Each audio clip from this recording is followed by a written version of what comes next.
From one Washington to another, Monday Night Football coming up at the top of the hour. The Seattle Seahawks and Washington football team at FedEx Field. One team having won 2 straight. The home team, the away team, their worst start in over a decade in the NFL. As we welcome you into Bristol, Connecticut. Thank you for watching Monday Tailgate, presented by Rocket Mortgage. Mike Golic Jr., the great one, Skubie Mageza, and Arda Ocal. We are with you for the next half hour or so. If you're watching us on the ESPN app, hey, guess what? All you got to do is authenticate, and you'll be able to watch Monday Night Football you know what it is, man? right afterwards. You know what I appreciate that I was the only one that got a nickname on this set. I don't know how that happened. I was kind of thinking that when he was like, Mike Golic, the great one, Skubie Mageza. Anyway. Because I should have called you the Godfather because you literally began this whole digital operation. That's a story for another day, all right? What we should talk about is Seattle and Washington and how these teams are going one way and another way. Go, Joe. Yeah, a little bit of a struggle right now, a bit of an existential crisis going on for the team coming from Washington State in the Seattle Seahawks. Everyone going to use every week as a referendum on whether or not Russ is going to keep cooking in Seattle. So I am excited to watch people like our friend Mina Kimes enjoy this game. Yeah, enjoy. Yeah, right. Shout out to the hat, by the way. This game is huge for both teams. I think this game is going to let us know who these teams are, both of them. I'm still kind of wondering who Washington is and who Seattle is, and this is their opportunity right now to make a run because we're getting to that point where it's spicy. Yeah, definitely sugar, spice, and everything nice on the business end of the NFL schedule. Wait, does that make us the Powerpuff Girls? We got 3. I hope so. I'd be fine with that. Oh, man. Let's go. All right, we're getting real nostalgic up in here. Let's go. Let's get nostalgic about last week, as in the games yesterday and previous week that was in the NFL. And what impressed us? Let's talk about the recap. What did we like, what we didn't like, something that stood out for us? Skubie, let's start with you. Well, what do you think I'm going to say? Welcome to Boston, Massachusetts. Oh, God. All right, we out here. See that coming? I didn't see that coming. I didn't realize that was a nickname here. I'm going to steal it. Hey, you can use that. Go ahead, bro. But the Patriots have really impressed me, especially Mac Jones. That his accuracy has separated him from everyone else in the NFL. As a matter of fact, he has thrown a catchable ball 85% of the time, the highest among all NFL quarterbacks. There's a difference between hitting a guy in a slant and the ball being slightly behind him and slightly below, because if you throw it in stride while he's running, he's going to be able to take that for 6. We saw that with Kendrick Bourne, and we saw that on other catches that Mac Jones has been able to put his receivers in those positions. I mean, he has a 65 completion percentage in 10 games, more than any other QB. 2 games ahead of Tom Brady, because, you know what I'm saying, we got to mention that Tom Brady differential. I knew you were going to mention it. But it's good to see him playing this well. Career high in passing yards, 310. He's doing his job and making sure to not lose him the game. When Tom Brady was with this team early on in his career, all he had to do was just make sure you don't lose the game, and that's what he's done. Yeah, no, they've gone right back to that tried and true formula. Who'd have thought we'd be talking about the New England Patriots getting ready to potentially make another Super Bowl run? Yes! Yes! The fact that it's a real possibility that we could get the Tom Brady versus Bill Belichick Super Bowl this year. I lived through covering that return to Foxborough for a week on radio. I don't know what we're going to do if we get that for the Super Bowl lead-up week. We're not responsible enough to handle it. I know I'm not. That was going to be what impressed me, was just the fact that we're 1 week closer to that storyline. Oh, God. That's all I need to say about it. Because it's so perfect. It's like a Hollywood script, Gojo. Come on, just embrace it. This is like, you got to think that Belichick was sitting. That's the look of a man who's not impressed right now. Belichick is ready for this. All right, fine. Bill's always ready for this. You know what? And I want to look direct. I remember some of you who, after the victory last year for Tom Brady in the Super Bowl, wanted to say, well, look, clearly Bill Belichick didn't bring that much to the table here. Oh, go ahead and pop some hamstrings in those back pedals. There were real people like, this isn't a straw man thing where I'm crazy. Don't write in the newspaper that I was mad. I'm not mad. What were you not mad about this past week? Yeah, what I was impressed about, honestly, and this is surprise, the reigning MVP. I know Aaron Rodgers has some bad opinions about vaccination that we can get to at another time. Yeah. but the man can play some football here. Yeah. Second in the NFL in quarterback rating through this portion of the season. And the performance he put on against the Rams this past weekend, to me, the most impressive part was one sack given up behind an offensive line that still hasn't returned its best player in David Bakhtiari, that just lost its most versatile piece for the year to an ACL injury in Elton Jenkins, and lost Randall Cobb in the middle of that game. And all Aaron did was what we've seen from his entire year. He overcame the deficiencies in other areas of this team. That's what you pay these high-end quarterbacks for. It's why Matthew Stafford is also receiving a lot of blame today, because he got brought in that price tag over to Los Angeles to do exactly what we watched 12 do on the other sideline. And it's been so impressive at Green Bay. They have all these injuries, and they're still able to do something without those players. You mentioned Aaron. Well, he doesn't have his other Aaron Jones. He's not over there. And he's making a lot of things work with this team. The difference between great players and okay players is, can you lift up those people around you to be better players? And that's why Aaron Rodgers is second in MVP voting right now. Before we move on, how much Just for Men is in that headshot? Oh my God, that's out of control. And we also we got to update this. We got Joe Dirt Aaron Rodgers this year. Yeah, he's flowed Rodgers now. Yeah, we don't got to fake it with the corporate headshot one right now. This is way too corporate. This guy spent his offseason, in Cali, Yeah. Let me stop. I know this is digital, but I'm going to get us fired. That's the Aaron we know now. That's the headshot we need. As someone put it out here, this wasn't my original nickname, but when someone called him Throw Dirt, I nearly died. Throw Dirt, that's amazing. All right, speaking of warm weather, you mentioned some warm climates. How about the Miami Dolphins? Are they making a late push here, Gojo? In the AFC, technically everyone's alive here because no one's really good in this conference. Hell, the Ravens are first in the AFC right now, and I don't know how confident any of us are in that triage unit going down the stretch of the season. I'd say this for the Dolphins. I don't know if I trust them any more or less going forward. That offensive line is still not very good. The defense is rounding into form, but at the very least, I think Tua Tagovailoa, who you guys see there, 80% of his passes in back-to-back weeks, he's been more efficient despite all of the inconsistency in front of him. I think at the very least, if you swing big and miss on some of the names that we know are going to be out there in the veteran QB market this offseason, you can feel a lot more comfortable than you were. All right, if this guy's on the field consistently when he's healthy, you can see some of the things that made him a quality quarterback at Alabama. I think his best days are still ahead of him. Yeah, and another big reason why he's playing better is the emergence of Jalen Waddle.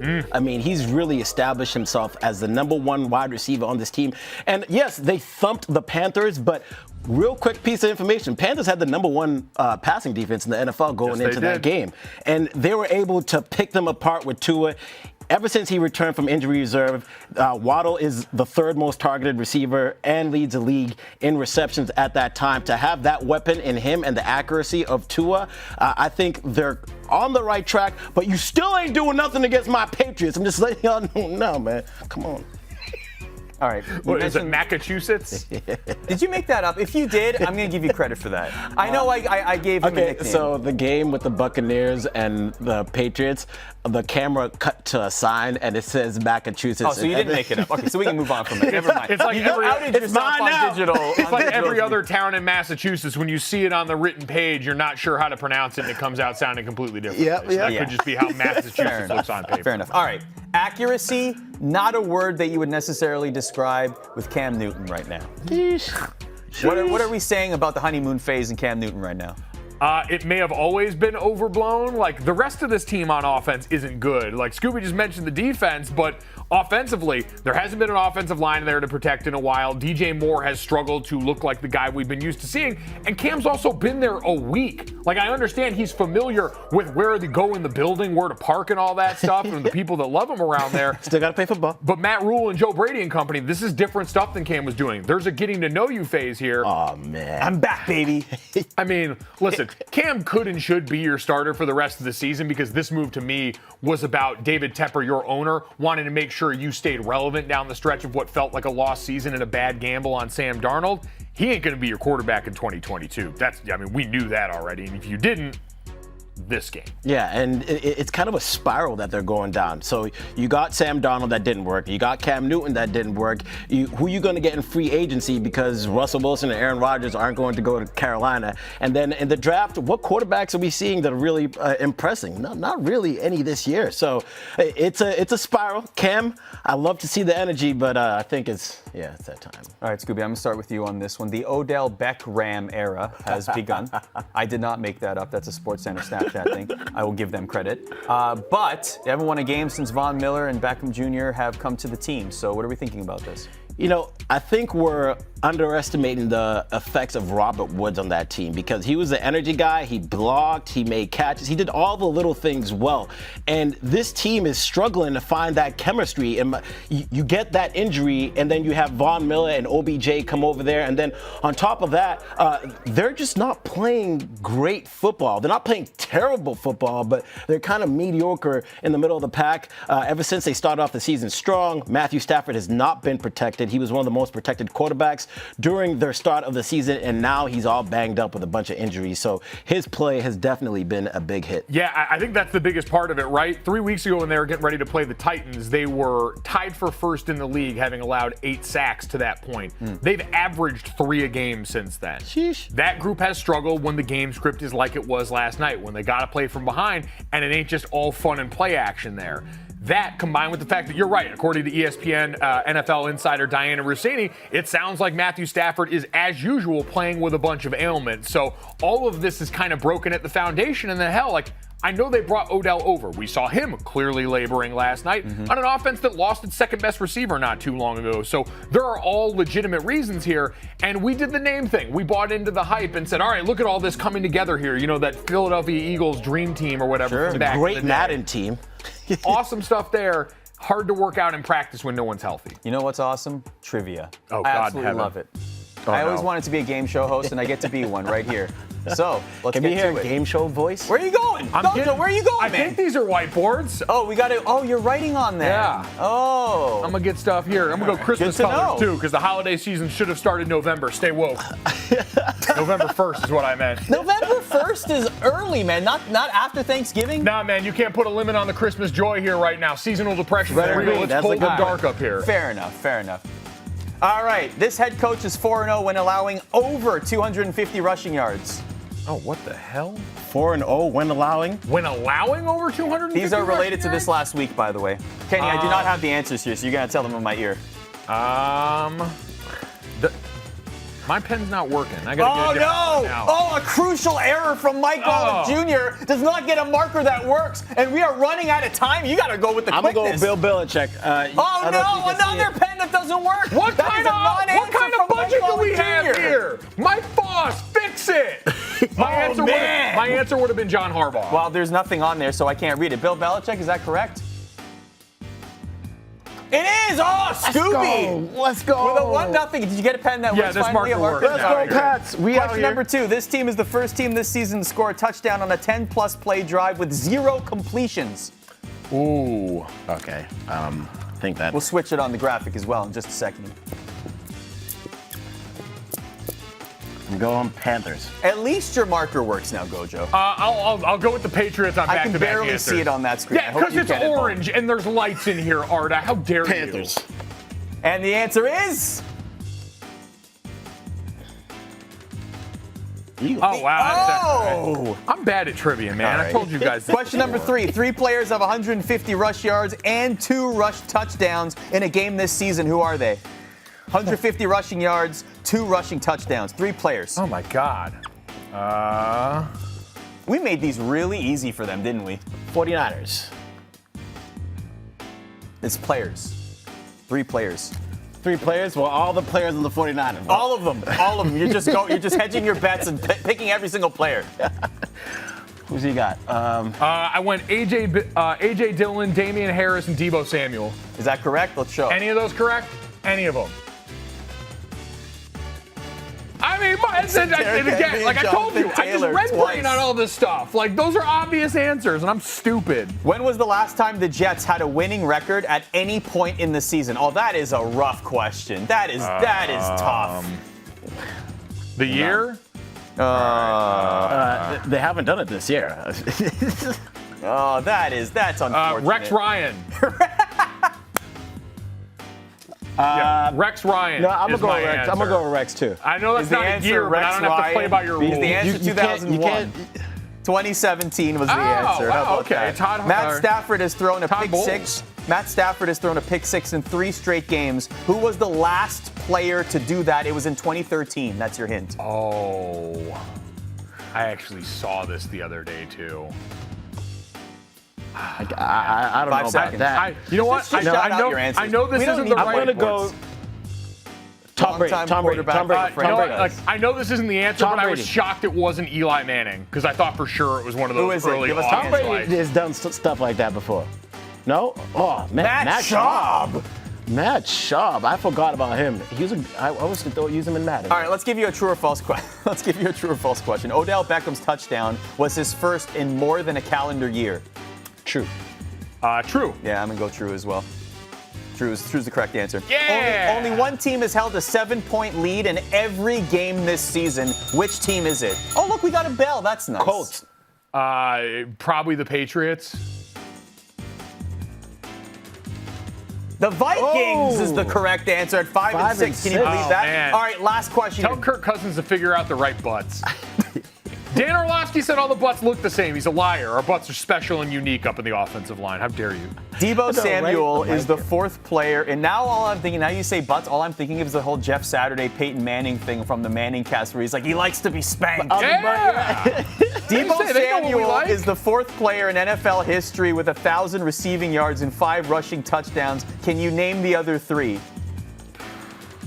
4 players with One is 1,000 active. receiving yards and 5 rushing touchdowns. Again, I Christian told you guys, McCaffrey. I'm bad at trivia. Christian McCaffrey is one, yes. Another one's from the greatest show on Marshall Torrey Falk. Holt. Marshall Falk. Go with wide receivers. We can't even use the board. You're like, what? Who? What? Just give us the answer. Roger Craig. Roger oh, yeah. I Craig. had that one right to the That. tip of my tongue. Hey, I got 2 I things, hate you man. guys. Oh my I'm supposed gosh. to be a credible analyst, and you have to remind people that I don't know a damn thing up here. How dare you? Kenny booked this segment specifically to make both of you look bad. That's what I've learned. That's fine. I'm bad All at right. trivia. I'm Speaking of terrible at someone who trivia. never looks bad because his threads are always immaculate, and he's at the game right now, let's toss to Phil Murphy. Arda, Mike, Skubie, I went to college not far from here, so I know the best way to FedEx Field, you take some back roads, right? And when you're taking those back roads, you pass RFK Stadium. Reminds you of the great Washington teams of yesteryear. Well, Washington has to look no further than yesteryear for some confidence heading into this game. They started 2-7 last season. All they did was make a run to the playoffs. This year, Washington started 2-6. Washington started 2-6, and they've won 2 in a row. They had a bye. They haven't tasted defeat since Halloween, since they were tasting Crunch bars and Snickers bars, and I'll say it, candy corn. But now they're going up a model of consistency in Seattle, facing that team. Seattle, 9 straight years of a winning record. They got to finish 6-1 to make it 10 in a row. Tall task. But Monday Night Football is a good platform for them to do it. Seattle is 10-3 on Monday Night Football in the last 10 years. Only Pittsburgh's better. But you know what's better than 10-3 on Monday night? 10-1. Arda, Mike, Skubie, that's the record of home teams this year on Monday Night Football. So Seattle fans in the mix here, but mostly Washington fans about to cheer their team to a home victory tonight. All right, let's have a little fun predicting the playoffs in the NFC and AFC. I'm sure that no fans will take offense to what we're about to say here. Here's the NFC playoff picture. Which 2 teams will we focus on here, Skubie? We got to look at the 49ers and the Eagles in the NFC because I believe those teams need to have a huge December and have the potential to do so based off of their schedule. Washington we'll see at the top of the hour, of course, facing the Seahawks Monday Night Football. In the AFC, look at those records. Wild card and in the hunt. You kidding me? Oh, man, and everyone is in it. They might as well all be in the hunt, but I think we should look at the Bengals and the Colts especially because those are 2 teams that are starting to heat up, and if they have a great December, they can definitely make some noise, but they're going to have to win certain games in order to be able to accomplish that. Yeah. Take a look at our predictor right here. Now, key things here. There's the projected record. You got making the playoffs percentage. That's going to change as we make our selections here.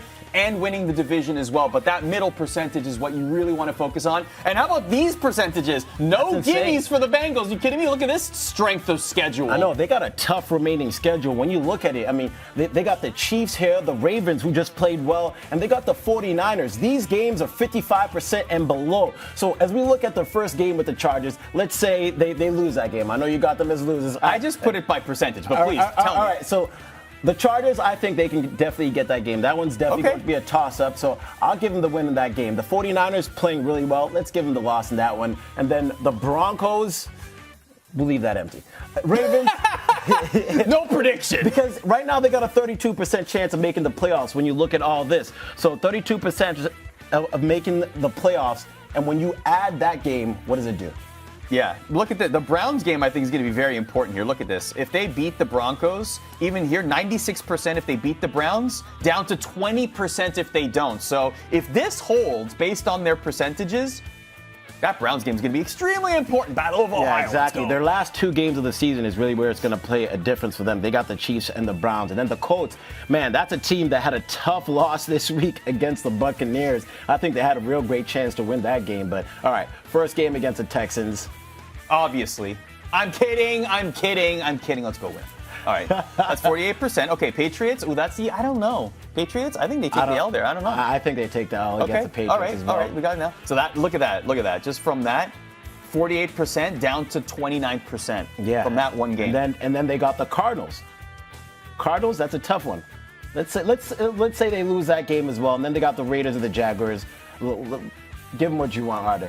Their percentage to make the playoffs is still at 38%, even if they are to win those last two games. So difficult. Now, which one of those two games can they take? Okay, so let's see they beat Mac Jones and the Patriots up to 99%. Okay, that game is let's big. See if they beat the Cardinals up to 96%. So it's imperative that they win one of those games right before Christmas or on Christmas. Maybe Carson Wentz and company are going to give a nice little holiday gift, and that gift would be a dub against the Cardinals, and then punch the ticket to the playoffs. We'll see. The problem was they didn't give Jonathan Taylor the ball from the second quarter all the way until about the fourth quarter against the Buccaneers. So if you want to be able to ride this out, Colts fans, give Jonathan Taylor the ball. Now, the Eagles, I think that's a team that has a lot of potential to ride this out. Take a look at their remaining schedule. That's not that difficult, but they dropped the ball in this game against the Giants.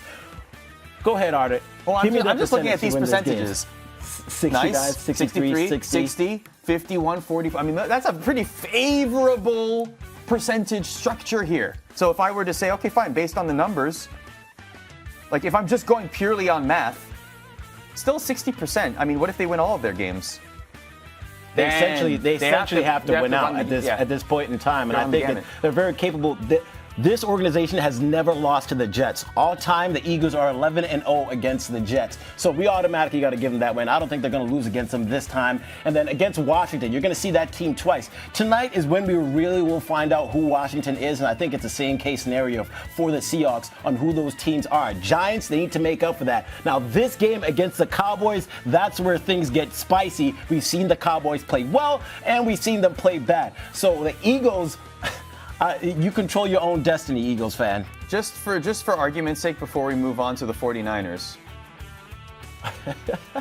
Well, of course, if they lose their games, they're not going to make. Someone's going to screen grab this and be like, "Is this what ESPN's really talking about? The Eagles losing all their games?" No, I just did it for fun. All right, let's move on to the 49ers. I'm going to reset that, and I'm going to go down to the 49ers now. All right, what are we thinking in terms of San Francisco? They're one of the most interesting teams in the NFL. They're playing great, solid football, playing great defense, and they're running the ball well. Seahawks, yes. And when Bengals. You look at them, let's go through their games. Let's give them a couple of these and see how it changes, because they're running the ball well, and they got a lot of injuries with guys coming back. So you win about half of those games, you still got an 87% And this is based on the probability, like the prediction number. So this is pretty good for them here. Pretty good. So I think it comes down to, what about the last couple of games? I want to try one thing here. Let's see. Did you just put them losing against the Texans? I think that's what they were like, wait a minute. The 49ers are not losing to the Texans. Unlikely to happen. I love it. All right. Come on. Pick something They else. ain't All gonna right, lose fine. to the Texans. Fine. So they're going to get that win automatically. But then against the Rams, I think that's a game that it's going to come down to physicality. We saw the matchup before, and 87% chance even if they win or lose. So I think the 49ers are in great position to make a lot of noise in December, because that's what this is about. All right, let's go to Brian Greasy. Monday Night Football, of course, Seattle, Washington. He's got more on the game. I'm excited to watch Taylor Heineke play football tonight. This is a kid that is making the most of his once-in-a-lifetime opportunity to be a starting quarterback in the NFL. He's playing with a lot of moxie, a lot of confidence, throwing the ball confidently. He's very mobile, moving around, making plays when you need it the most. The last two games against Carolina and the Bucs, on third down and fourth down is when he has made plays. And tonight, this opportunity to go up against one of his other idols that he looked up to in Russell Wilson on Monday Night Football, a great stage for Taylor Heineke and the Washington football team, who, if they win, now put themselves in that 7th position of the wild card in the NFC and only 2 games behind the Dallas Cowboys. A great opportunity for Washington tonight. All right, top of the hour, Monday Night Football. It is Seattle, Washington. If you're watching us through the app, Monday Tailgate presented by Rocket Mortgage. All you got to do is authenticate. You'll be able to continue watching on the app. What is going on with that Washington fan right there? That is some sadness on his face. There's a lot of pain behind those eyes right now, man. That is a hello darkness, my old friend moment here. Not Hello, since Ben darkness. Affleck's Batman have we seen pain like that. Now, it's funny, we were talking about that with Washington. Of course, they don't have the best record either, but hello, darkness, my old friend for the Seattle Seahawks in the entire season. This is their worst season statistically, record-wise, in over a decade, under Pete Carroll, definitely. But is this, like, how pivotal of a game, Gojo, is this game for the Seahawks this week? I mean, I think it's a big potential stop the bleeding week. Like, I think a lot of the hay is already in the barn on this as far as it comes to Russ and this organization, just because it's a continuation of this offseason's problem. Like, remember, when Russ had to put out that list through his agent of places he would potentially go if traded, like all those weird machinations we went through this offseason, none of what was at the core of that really ever got solved. Time just ran out, and he had a $41 million dead cap hit and was never going to get moved. I remember Greg Olsen, who played with Russ for a bit at the end of his career out in Seattle, going on Fox's pregame and saying, Russ cares about 2 things, winning and adding to his legacy. And right now, Seattle is not helping him do either of those things. Add in that he's been at odds with Pete Carroll ideology-wise for a while, and like, this seems to be the way it's going to be. Tonight's just a spot where you could, write it a little more in pen or pencil, depending on how it goes. Yeah, it's one of those games where this could literally shift the franchise. I won't say the game completely, but you see Pete Carroll in his press conference last week. He said, he just kind of doesn't know what to do. He's given it all the effort that he possibly can, and still at the same time they're not getting the results. So he almost looked like a man that was defeated, because they're losing and doing everything they can, but they got a lot of injuries on that team, especially at the running back position. So we'll see what they'll be able to do. But this is time for Russ to cook, because he's been cooking hot dog water lately. Ooh. Hot dog water's that's not going to do it for anyone around here. From bad fortunes to good fortunes, we were talking about the playoff predictor, everything, having some fun over there, Scooby. But Washington, if they win this game, how much do you think this vaults their playoff aspirations? Oh yeah, this takes them to the next level, and they got a quarterback who's played really well, especially when they win the game. When they win games, he's only got 1 interception, but when they lose games, he's in all their losses, he's got about 8 interceptions. So when he takes care of the football, he can definitely take this team to the next level. This is a scrappy team, a team that knows how to fight, a team that plays hard. And I think last week was one of the most impressive things about them that I saw going into that Carolina atmosphere, Cam's return. I mean, it seemed like all the momentum was on the other side, but they just scrapped and fought away, and this guy's a fighter. So I think this is a game that can definitely let us find out who they are. Yeah, I think Washington is going to be in that scrappy category. Like, Taylor Heineke got paid like what he is, a guy who every once in a while is going to go out and play like a greased pig and work his way out of a bunch of sacks and get the ball to Terry McLaurin, who is a legitimate bona fide badass. Like, that is certainly for keeps around here. Defense has started playing a little better as of late. I still don't think that's a playoff team. Their crime is playing in the good side of the NFL and the NFC this year, so I still think they're going to end up on the outside looking in. The NFC East is just not a good enough division to yield 2 teams in the postseason That's this every year. Man, more or less. Man, it's so different. Like, I grew up an Eagles fan as a kid back then. I mean, that was a lot different than it is now, where like the Cowboys enjoy getting to work through all your COVID problems now because you got the easiest landing spot to do it this side of the AFC side. All right, let's take a look at who has the competitive edge, brought to you by Rocket Mortgage. For Mike Golic Jr., who we got?